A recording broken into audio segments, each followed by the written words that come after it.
something that doesn't honor you. You don't have to consume something that doesn't reinforce you. Now, if it's just mindless disengagement, entertainment, you know me. Hey, I'm the king of that. I know that. Ain't nothing wrong with that. But, as far as MSNBC, Al Sharpton got relegated to the weekend. I don't even think his show was on anymore. I don't even see him. I'm talking about Al Sharpton. What do you think about him? I used to call him Reverend CI7, still do. I'm not saying he's some kind of great leader. Not my leader. Is he your leader? He's not my leader. But I'm saying in terms of if we're going to do the whole cable news thing like it looks like we are in America, why can't we have some diversity opinion? It seems like, the powers that control cable news, their idea of diversity is a white man who's balding and a white man who's got a full head of hair. That's it. Or a white male heterosexual and a white male homosexual. Okay, that seems to be the gamut of diversity when it comes to cable news. I'm just telling you. I don't got no problem with nobody, but these are just my observations. Take them for what they are. Agree or disagree. This is my opinion. But for me, I need more diversity. I want a diversity not just in the opinions, but in the personalities, right? The contributors, the folks that call in, the folks that, you see as guests. And, you got that with Reverend Al Sharpton. I used to watch his show, and I would see these young black female pundits who I never even heard of before, who were just as good as anybody else out there. Just as good. Just as eloquent, just as loquacious, just as whatever you want to call it, whatever you're looking for. And if not for those hosts, those voices never would have got a shot. What's wrong with that? Same like in Hollywood. Same thing in Hollywood. I mean, say what you want about Tyler Perry, but hey, Tyler's putting black people to work. I give him props for that. And if not for Tyler, those same individuals wouldn't even have a job. Wouldn't even have a job. It's the truth. Stop me when I'm wrong. This is Nathan Ivey Online, 7 a.m. Monday through Friday, broadcasting live from the city of Cincinnati. And it's looking like the city's it's already shaping up. I'm looking outside the window here and see the traffic from the city of downtown Cincinnati going by. And it's a beautiful sight. If you want to connect with me, you can, again, send me a text message and I will read your messages as they come in. So Beyonce got Melissa Harris Perry taken off the air because it looks like, and I'm getting, that's not really what happened, but it looks like she got into some friction with her producers. Who the hell are these producers? Who are these individuals? And from my standpoint, I would much rather watch, an hour-long conversation about something that's a little bit different than the same old Bernie Sanders, delegates, Hillary Clinton, over and over. Today's Super Tuesday. What does that mean to you? Am I supposed to really care about Super Tuesday? What does that really mean? Here's what it looks like. It looks like Hillary Clinton. And again, we knew this last year. We knew this last year. It looks like Hillary Clinton is in the position to take the Democrat nomination. Is that a cause for rejoice for the black community? And I hate how it seems like the community gets played. It's like both sides against the middle. So here's what I hear black folks saying, and I disregard. I agree with you and I understand you, but at some point we need to reject this so we can get to more options. Here's what I hear people saying, and people are right on it, but I reject it. They're saying, well, listen, hey, sometimes you got to vote strategically, and sometimes you got to choose the lesser of two evils. I mean, do you want Hillary Clinton or do you want Donald Trump? Now, what kind of question is that? Of course I don't want Donald Trump. I mean, I love him in the debates. Don't get me wrong. I love Donald Trump in the debates. I've watched more of the Republican debates in this election cycle than I have probably in sum total in my entire life. Okay? Before Donald Trump, I would catch bits and pieces. I catch the highlights so I could report back, so I knew what was going on. But Donald makes it fun. I don't know what he's going to do. He might just go off on somebody. And it's entertaining. And even though there are a lot of things he disagrees with, from time to time, the man says something that just makes sense, which makes him very, very dangerous. Now I'm reading all the Republicans are running around mad at themselves because they didn't have a plan to take care of Donald Trump a long time ago. So here's what's happening with the black community. Is people are saying, well, if we don't vote for Hillary, we're going to be left with Trump. Maybe so. But if we don't wean ourselves off the tit of the Democrat Party, then where's that leave us?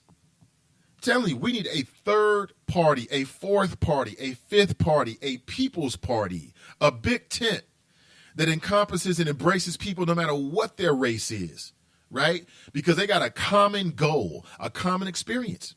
They want to provide for themselves and their families, period.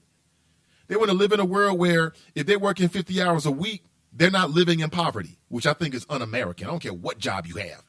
You should not be working 40 hours a week, 50 hours a week, and living in impoverished conditions and or on the government dole somehow. That shouldn't be my responsibility and you working somewhere for 40 hours a week. That's your employer's responsibility. But employers these days have very little allegiance to their employees. Very little allegiance. It's a new day out here. Welcome to the new America. Good morning, and welcome back to Nathan Ivey Online. Let me go to your text messages. I want to read what's going on, what you're thinking. I see a lot of folks are coming in. Letty writes, yes, Nathan, I agree. Diversity is essential on all platforms. We need to hear voices of all race of people. Yes, not just races of people from different perspectives. I mean, that's what I'm about. Jericho writes, tune into one of the least diverse and most deceptive news shows. They perpetuate fear of black people. Fox News, Nate. I know, you're right, Jericho, but I got to know what the other side is doing, and Outnumbered is one of my favorite shows. It ain't the politics, it's the legs. I'll be honest with you. Brent writes, the media moguls will not allow the black community to have anything of substance. And that's why, with the internet, right, it's open. It's wide open. Everything is on the net these days, okay? After many years of commercial radio, I'm here to tell you firsthand, and nobody can disagree with this, okay? They want what we are doing right now. Everything is moving to the internet. Everything is a level playing field, okay? That's why I was so concerned about net neutrality. I'm very happy to say that the Obama administration did the right thing, okay? Because that means that it's an equal playing field. So, for instance, when you go to my website, you will connect to my website at the same speed as you will any other website in the world. That means it's all about having a connection with your audience and delivering relevant content, period. So not only am I delivering with you every morning at 7 a.m., but I want to create a platform where I can help you take that step, right, to create something on the internet, to create a new media platform as well. But again, all will be revealed as we move forward. It's just my pleasure to be with you right now. Support people that support you, period. Now, I'm not criticizing you for your choices, what you listen to. That ain't my job. I'm just giving you my opinion about what's going on. Good morning, Kelly. Good morning, Brian. Good morning, James. Welcome to Nathan Ivey Online. I appreciate you. Letty writes, bullying is a major issue in the schools. And I can bet you this young man has been bullied and no one listened to him. Yeah, bullying is a big issue. It is a big issue. And the school should be on top of it.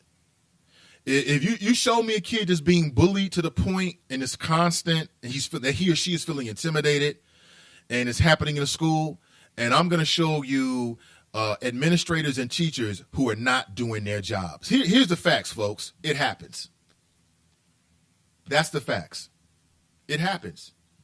It happens each and every day in this country. Right now, there's a kid that's being bullied. Right now, there's a kid who's afraid to go to school because they've been bullied, and they're afraid they're going to come in contact with a bully.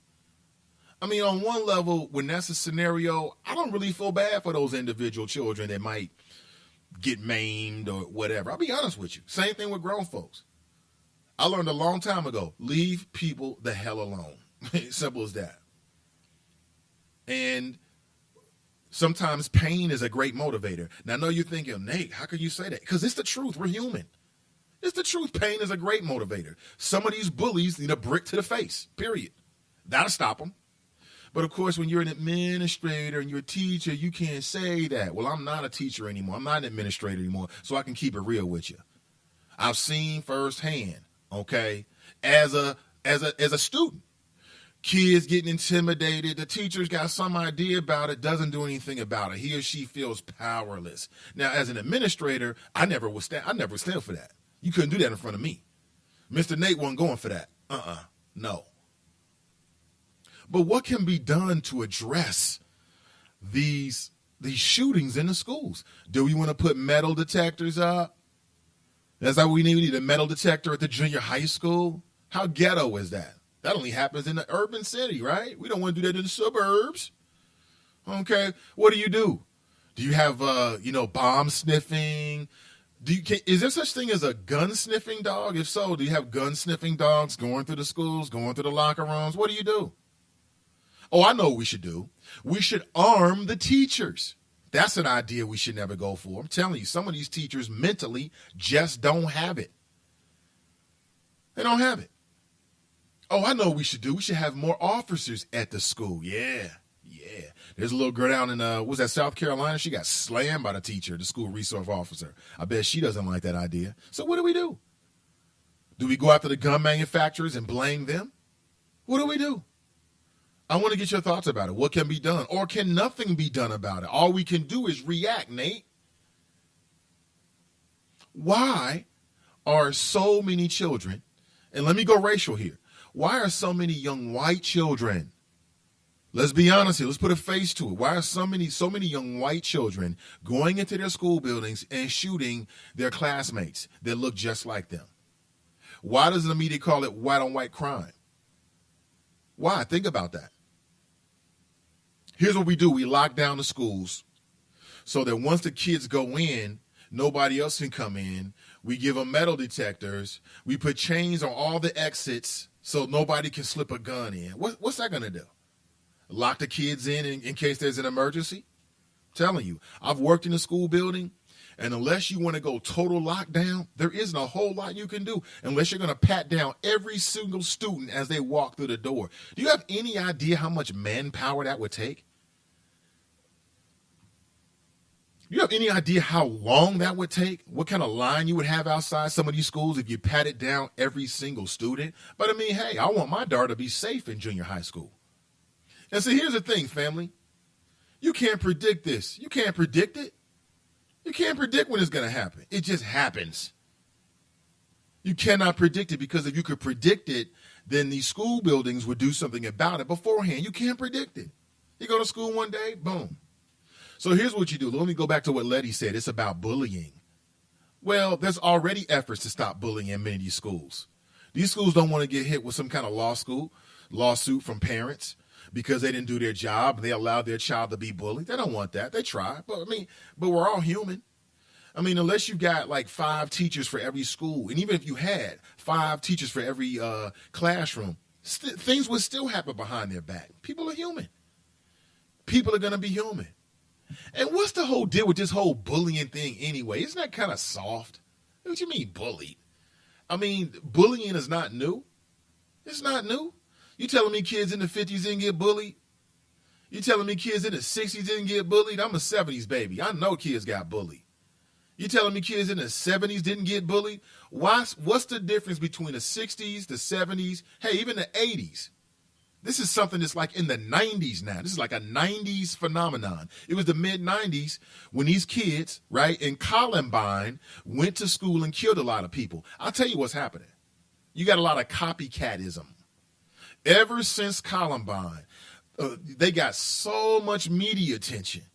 I mean, they were damn near anti-cult heroes on some level. I mean, countless hours of cable television, documentaries, 60 Minutes, over and over again. Every news agency, it seemed like in the entire country, even cable news, reporting on what these kids did.